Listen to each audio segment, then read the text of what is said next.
तो देखो भाई, जो आपके एनसीईआरटी का चैप्टर नंबर 3 था, इसके दो एग्जांपल रहते हैं, एग्जांपल नंबर 21 और एग्जांपल नंबर 22। बाकी सब हम कर चुके हैं, तो इसी वीडियो में हम इन दोनों एग्जांपल्स को देखने वाले हैं।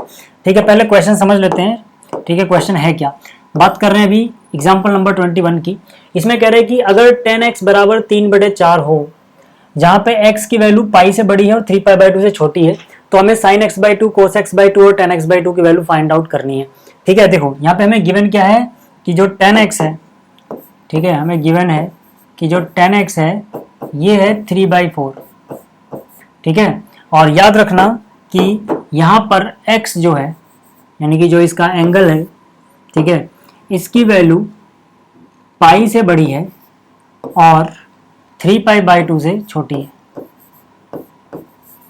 ठीक है, पाई से बड़ी 3π/2 से छोटी मतलब थर्ड क्वाड्रेंट में आ रही है। ठीक है ना, आप जानते हो कि ये होता है अपना पाई, ये होता है 3π/2। ठीक है, पाई से बड़ी और 3π/2 से छोटी मतलब इस क्वाड्रेंट में आ रही है एक्स की वैल्यू। ठीक है, लेकिन जो हमें फाइंड आउट करना है, जरा एक बार उस पर नजर डालो, वहां पे एंगल है एक्स का हाफ। ठीक है, sin x/2, cos x/2, tan x/2, यानी कि वो देखना पड़ेगा हमें एक बार कि ये एंगल कहां पे लाई कर रहा है। तो जाहिर सी बात है कि अगर मैं सबको 2 से डिवाइड कर दूं, क्योंकि मुझे चाहिए x/2 की वैल्यू ना, तो यहां पर x है, तो अगर x/2 निकाल दूं तो उसके लिए 2 से डिवाइड करना पड़ेगा, तो सबको ही कर दो ना यार। तो ये हो जाएगा π/2 और ये कितना हो जाएगा, ये हो जाएगा 3π/4, यानी कि x/2 की वैल्यू इनके बीच में लाई कर रही है। अब ये चीजें कहाँ होती हैं, एक बार आपको विजुलाइज करना होगा, ताकि आप ये बता पाओ कि कब कौन सी चीज कहाँ पे नेगेटिव होगी, कहाँ पे पॉजिटिव होगी। तो देखो यार, π/2 तो आपको पता है कि ये होता है, और 3π/4 मतलब यहाँ कहीं आएगा, क्योंकि π/4 का मतलब 45 डिग्री, 3π/4 का मतलब हो गया 45 × 3 यानी 135 डिग्री। ठीक है, तो 135 तो कहीं यहाँ पे आएगा, यानी कि, ठीक है, यानी कि यहाँ पे मुझे π/2 और इस 3π/4 के बीच की वैल्यू, π/2 और 3π/4 के बीच की वैल्यू ये रही, ये π/2 है और यहाँ मान लो 3π/4 आएगा कहीं। ठीक है ना, 135 डिग्री। ठीक, तो मतलब ये सेकंड क्वाड्रेंट का ही तो एक हिस्सा है।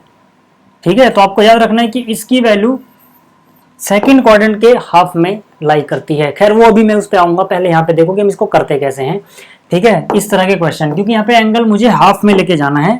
ठीक है, और मेरे पास है 10x = 3/4, तो मैं कुछ ऐसा यहाँ पे फॉर्मूला लगाने की कोशिश करूंगा जिसमें एंगल हाफ और डबल दिखता है मुझे। ठीक है, जैसे कि अगर मुझे किसी तरह से cos पता लग जाए, तो मुझे cos 2θ का फॉर्मूला पता है। जैसे एक फॉर्मूला इसका है 1 - 2 sin स्क्वायर थीटा, ये मुझे पता है ना। तो यही फॉर्मूला क्यों लगा रहा हूं मैं, और भी लगा सकते हैं वैसे, क्योंकि यहाँ पर देखो एंगल जो भी था 2θ, तो यहाँ पे उसका हाफ बचता है। तो अगर मुझे किसी तरह से cos x पता लग जाए, तो cos x को मैं लिख सकता हूं 1 - 2 sin स्क्वायर x/2, लिख सकता हूं कि नहीं भाई। देखो ना, cos के साथ जो भी एंगल है यहाँ पे उसका हाफ बचा, मतलब यहाँ 2θ था तो यहाँ पे थीटा बचेगा, यहाँ पे 4θ होगा तो यहाँ पे 2θ आएगा, यहाँ पे 20θ होगा तो यहाँ पे 10θ आएगा, यहाँ पे थीटा होगा तो यहाँ θ/2 आएगा, मतलब यहाँ पे x होगा तो यहाँ पे x/2 आएगा। सीधी सी बात है, एंगल हाफ हो जा रहा है। तो अब अगर मैं किसी तरह से cos x पता लगा लूं 10x से, तो मुझे sin x/2 कहीं ना कहीं मिल सकता है, यहां से मुझे ये अंदाजा लगता है। तो मैं क्या करता हूं सर, मैं देखता हूं कि 10x का रिलेशन, ठीक है, sec के साथ होता है। कहां पे होता है सर, यहां पे sec स्क्वायर x बराबर होता है 1 + tan स्क्वायर x, होता है कि नहीं। ठीक है, थोड़ा दिमाग तो आपको यहाँ पे लगाना पड़ेगा सर। ठीक है, होता है कि नहीं, होता है ना। तो यहां से क्या करो आप, 1 + tan x की वैल्यू है 3/4, तो यहां से 3/4, क्योंकि 10 का स्क्वायर हो रहा है तो स्क्वायर कर दोगे, तो ये हो जाएगा sec स्क्वायर x = 1 + 3 का स्क्वायर 9, 4 का स्क्वायर 16, तो कितना हो गया 16 और 9 25 / 16, ये sec की वैल्यू मिल गई। अच्छा, लेकिन मुझे निकालना तो cos था। ठीक है, sec इसलिए निकाला क्योंकि अगर मुझे sec पता लग गया तो cos पता लग जाएगा। sec cos उल्टे होते हैं, तो मतलब अगर sec पता है तो cos क्या होगा, इसका उल्टा, मतलब 16 ऊपर चला जाएगा, 25 नीचे चला जाएगा। तो cos स्क्वायर x 16/25 है, इसका मतलब ये हुआ कि कोस एक्स जो होगा, ठीक है, वो प्लस माइनस 4 डिवाइड बाई 5 होना चाहिए।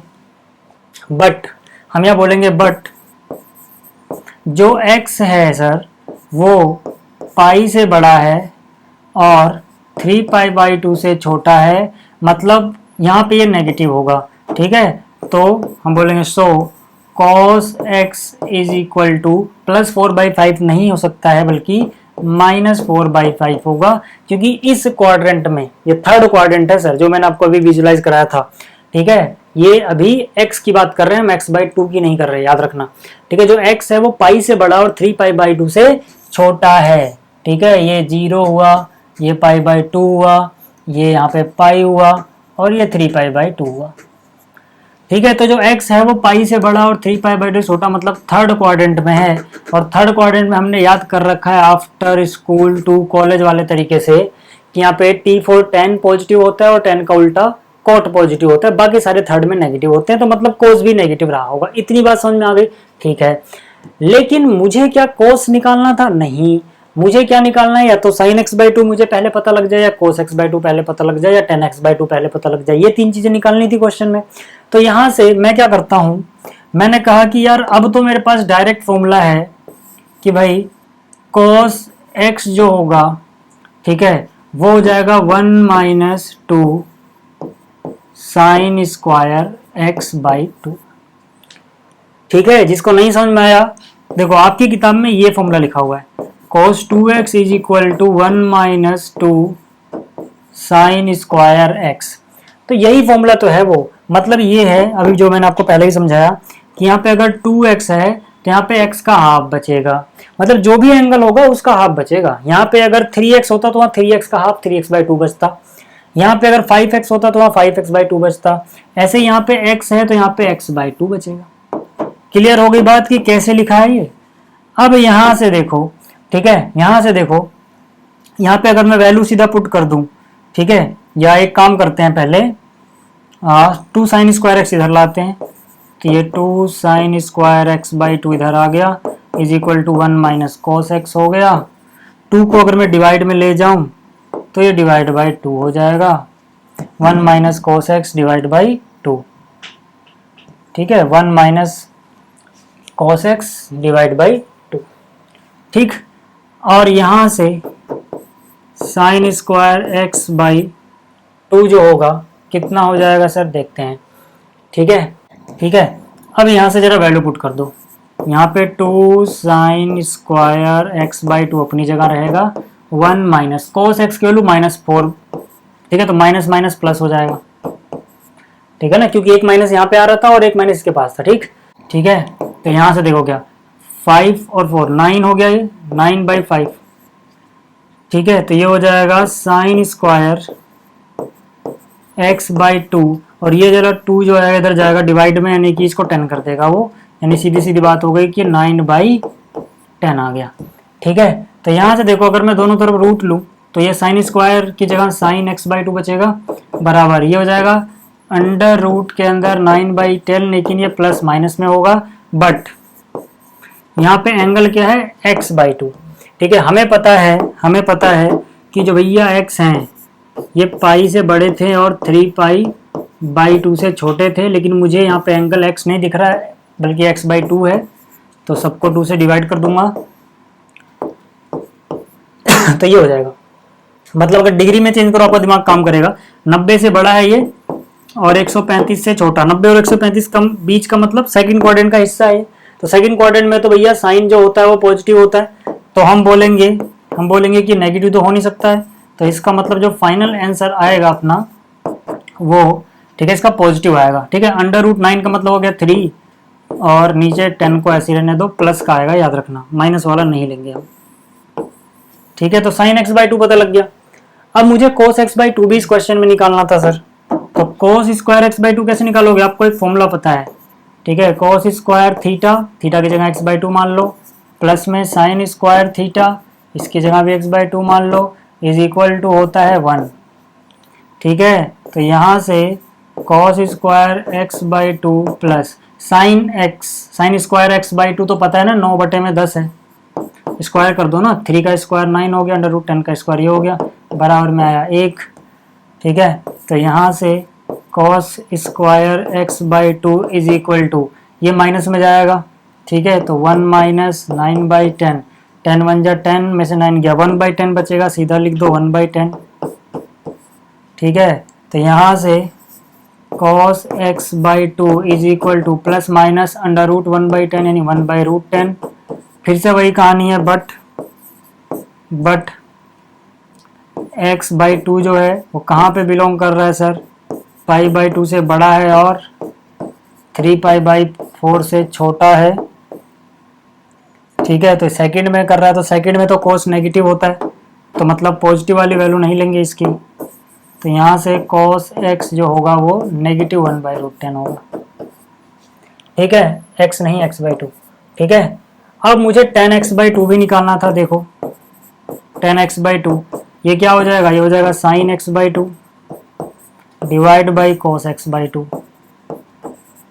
तो sin x/2 कितना आया था, sin x/2 आया था 3 डिवाइड बाई √10, ऐसे कुछ करके आया था ना। ठीक है, प्लस 3 डिवाइड बाई √10।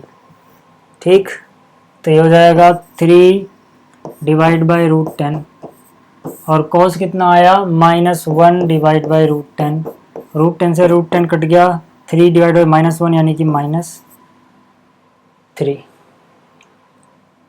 ठीक है, ये हो गया tan x/2। तो ये आपको समझ में आ गया। ठीक है, ये आपको समझ में आ गया। ये था एग्जाम्पल नंबर 21। अब बात करते हैं जरा 22 की। ये भी काफ़ी इजी है सर। ठीक है, ये भी काफ़ी इजी है। इसमें देखो LHS उतारता हूँ मैं पहले, जो प्रूफ करना है। ठीक है, ये जो LHS में आपको दिख रहा है इसको बराबर प्रूफ करना है 3/2 के। LHS में है क्या सर, LHS में है cos square x plus cos square x plus π/3 plus cos square x minus π/3। अब यहाँ से cos स्क्वायर x का फॉर्मूला होता है 1 plus cos 2x divide by 2। कैसे होता है देखो, आपने फॉर्मूला पढ़ा हुआ है cos 2x बराबर 2 cos स्क्वायर x माइनस 1, ये फॉर्मूला पढ़ा हुआ है आपने। तो यहाँ से अगर आप cos स्क्वायर x की वैल्यू निकालो तो 1 प्लस में आएगा, यानी कि 1 प्लस cos 2x हो जाएगा, और ये वाला 2 डिवाइड में आएगा, यानी कि ऐसे। तो यानी कि cos स्क्वायर x बराबर होता है 1 प्लस cos, जो यहाँ पे x था इसका डबल आएगा 2x डिवाइड बाई 2। ठीक है, तो यानी कि ये फॉर्मूला, ठीक है, ये जो फॉर्मूला आपको दिख रहा है cos स्क्वायर x बराबर दिस, यही मैंने cos स्क्वायर x की जगह लिखा है। ठीक है, इतना क्लियर है। अब यही सेम फॉर्मूला यहाँ पे अगर लगाएं प्लस, देखो ये cos स्क्वायर x समझो, इस पूरे को एक थीटा समझ लो, x समझ लो, तो ये क्या होगा, ये भी वही होगा 1 प्लस, ठीक है, cos स्क्वायर थीटा मान लो, चलो इसको। ठीक है, ये क्या होगा 1 plus cos 2 theta, 1 plus cos, जो भी इसका एंगल है इसका डबल हो जाएगा 2 थीटा, यानी x प्लस π/3 की जगह x की जगह उसका डबल कर दो 2x, और ये π/3 की जगह 2π/3 हो गया। समझ में आ रहा है ना मैंने क्या किया है, डिवाइड बाई 2। फिर से देख लो एक बार, इस पूरे को थीटा समझो, cos स्क्वायर थीटा क्या होता है 1 प्लस cos 2 थीटा, उसका डबल किया हुआ है देखो, डिवाइड बाई 2। ठीक है, ऐसे ही यहाँ पे होगा, ऐसे ही यहाँ पे होगा, तो क्या हो जाएगा 1 प्लस cos 2 थीटा, यानी कि इसका डबल कर दो, x का डबल हो गया 2x माइनस π/3 हो जाएगा 2π/3 डिवाइड बाई 2। ठीक है, कैमरे में आ रहा है सारा, हाँ ठीक है। अब सबके नीचे 2 है तो 1/2 कॉमन आ गया, अंदर क्या बचेगा जरा ध्यान से देखो, सबका डिनोमिनेटर सेम था तो सीधा सीधा जोड़ सकते हैं, यहाँ पे 1, यहाँ पे 1, यहाँ पे 1, तो 1 प्लस 1 प्लस 1 3 हो गया। ठीक है, बाहर नीचे से 2 कॉमन ले लिया, ऊपर से 1 कॉमन ले लिया, तो यहाँ अंदर क्या बचा, और यहाँ बचा cos 2x प्लस यहाँ क्या बचा सर, यहाँ बचा cos 2x प्लस 2π/3, और यहाँ क्या बचा cos 2x माइनस 2π/3। यहाँ तक तो कोई दिक्कत नहीं होगी, ठीक है। ठीक, अब देखो जरा, ठीक है। अब मैं क्या कर रहा हूँ, ये 1/2 अपनी जगह, ये 3 अपनी जगह, और ये cos 2x भी अपनी जगह, मतलब यहाँ तक सेम लिखा है। यहाँ पे समझो, इसको a मान लो, इसको b मान लो, तो ये नजर आएगा आपको cos a plus cos b। cos a plus cos b क्या होता है, cos a plus cos b होता है 2, ठीक है, ये होता है 2 cos a plus b divide by 2, ठीक है, और फिर a minus B divide by 2, यानी कि एक बार इन दोनों को प्लस करना है, डिवाइड बाई 2 कर देना है। जब इनको प्लस करोगे ये दोनों एंगल, है ना, a plus B divide by 2, formula देख लो यहाँ पे, cos x plus cos y होता है 2 cos x plus Y divide by 2 cos x minus Y divide by 2, ठीक है। तो ये फॉर्मूला अगर यहाँ लगाएं तो इसको चलो a समझो या x समझ लो, कुछ भी समझो, ठीक है ना, इसको y समझ लो, तो x प्लस वाई, इन दोनों को प्लस करोगे ना सर, तो प्लस 2/3 से माइनस 2/3 कट जाएगा, तो यानी कि बचेगा 2x plus 2x 4x, divide by 2 भी करना है, तो 4x का हाफ कितना हो जाएगा 2x। यहाँ तक समझ में आ गया, ठीक है। तो ये हो जाएगा cos x plus Y divide by 2, साथ में क्या cos x minus Y by 2, यानी कि cos, इसमें से ये माइनस करोगे, जब ये माइनस करोगे एंगल, तो ये माइनस और ये प्लस हो जाएगा, यानी 2x माइनस 2x 0 हो जाएगा, क्योंकि एंगल माइनस करना है तो निशान बदलोगे, 2x माइनस 2x 0, 2π/3 2π/3 4π/3 हो गया, लेकिन डिवाइड बाई 2 है, फिर से 2π/3 बन जाएगा, ठीक है। तो यानी कि यहाँ हो जाएगा 2π/3। यहाँ तक क्लियर है, ये फॉर्मूला था समझाने के लिए, हालांकि फॉर्मूला आपको लिखना चाहिए पेपर में, उसके भी मार्क्स होते हैं, ठीक है। तो यहाँ से हो गया 3 plus cos 2x, as it is लिखो cos 2x प्लस, ठीक है, ये 2 cos 2x 2 cos 2x, ये देखो यहाँ पर cos 2π/3 जो है, यानी कि इतना, इसको आप लिख सकते हो cos पाई माइनस π/3, ये सब तो सिखा चुका हूँ मैं आपको, है ना, 3π, ठीक है, 3π माइनस 1π, 2π/3 आ गया, तो यहाँ से हो जाएगा 1/2, 3 की जगह 3 cos 2x या cos 2x plus 2 cos 2x, same same उतारा यहाँ तक, अब तक यहाँ पे आ जाओ, cos पाई माइनस थीटा क्या होता है, माइनस cos थीटा, क्या हो जाता है माइनस cos थीटा, यानी कि हो जाएगा माइनस cos थीटा, है ना, क्योंकि पाई में से चेंज हो रहा है तो cos का cos रहेगा, pi minus something second quadrant में गया, सेकंड क्वाड्रेंट में cos नेगेटिव होता है, इसलिए नेगेटिव आया। अब जरा देखो जरा क्या हो जाएगा, मम्मी जा रहा हूं मैं, रुक जा, 3 प्लस cos 2x, ठीक है, प्लस माइनस माइनस, ठीक है, 2 cos 2x, और cos π/3 होता है 1/2, तो इससे ये कट गया, तो यहाँ कितना बचा 1/2, ठीक है, 3 प्लस, ठीक है, वैसे तो ये cos 2x minus cos 2x दिख रहा होगा, 0 हो गया, ठीक है, 0 ही हो गया वो तो यानी कि 3/2 आ गया, ठीक है ना, क्योंकि यहाँ cos 2x है और यहाँ पे cos 2x है, बीच में माइनस है, 0 हो गया, यानी कि 3/3 इंटू 1/2 3/2, और यही RHS में दिया गया, ठीक है। तो उम्मीद करता हूँ आपको ये दोनों एग्जाम्पल समझ में आ गए होंगे। इस वीडियो में इतना ही, जल्दी ही मिलेंगे अगली वीडियो में। इस वीडियो को देखने के लिए थैंक यू।